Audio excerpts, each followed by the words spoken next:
Alors bonjour, je m'appelle Raphaël Ramin, j'ai 33 ans, je viens de Chevreuse dans les Yvelines. Alors la rumeur, de quoi ça parle? Donc le scénario, c'est l'histoire d'un trader qui s'appelle Alexandre Alexandrovitch, en référence au tsar Alexandre III de Russie qui a créé les premiers pogroms. Et donc il va passer dans l'obscurantisme. Donc, ce qu'on appelle l'obscurantisme, c'est quand on est alpagué par les théories du complot et qu'on y croit dur comme fer. J'ai eu l'idée en 2012, lorsque j'étais animateur en colonie de vacances, et que j'ai une ado qui m'a montré un billet de 1 dollar et qui m'a dit que la pyramide représentait les Illuminati. Et moi qui sortais d'un bac ES, j'ai jamais entendu parler de ça. J'ai commencé à me documenter, alors j'ai demandé à mes collègues en colo justement ce qu'ils savaient ce que c'était.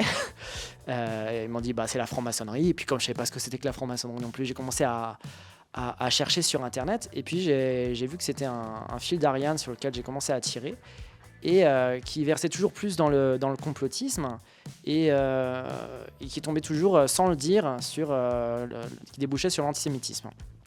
Et donc j'en ai parlé à mes directeurs d'école supérieure, qui m'ont dit ça me fait penser au livre La rumeur d'Orléans d'Edgar Morin, qui est sociologue juif et résistant et mondialement connu, qui a écrit un essai qui traite justement de la rumeur sacrificielle, qui se déroule en 3 phases, donc déréalisation, fascination, sacrifice, pour tomber sur un bouc émissaire.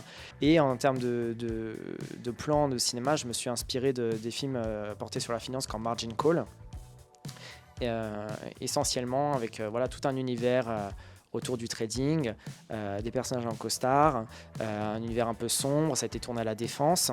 On a aussi tourné à Toulouse-Blagnac, où il y a une grosse pyramide Illuminati sur la place de la Révolution française. Et je suis content que ce court-métrage il ait eu un prix, parce que déjà il a été difficile de mettre à portée de tous. Il a fallu à la fois expliquer les théories du complot, montrer en tant que réalisateur qu'on n'est pas perméable aux théories du complot, faire comprendre aux spectateurs, lui montrer là où on veut en venir. Déjà, je suis très content d'être au Red Movie Awards. Reims, c'est un peu le sacre des rois, donc c'est un peu la consécration. Et je suis content que non seulement d'avoir reçu un Red Award pour ce film, et que d'après ce que j'ai compris, mon film est encore en compétition puisqu'il est sur le programme. Et en tout cas, je suis content d'être là pour l'événement, quoi. Donc j'espère surtout que ce prix va me permettre de présenter le pilote pour en faire un long métrage et intéresser des producteurs.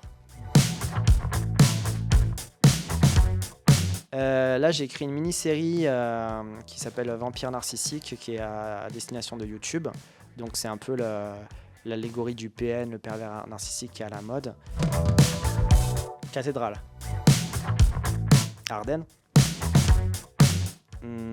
Fincher. Red. Caméra.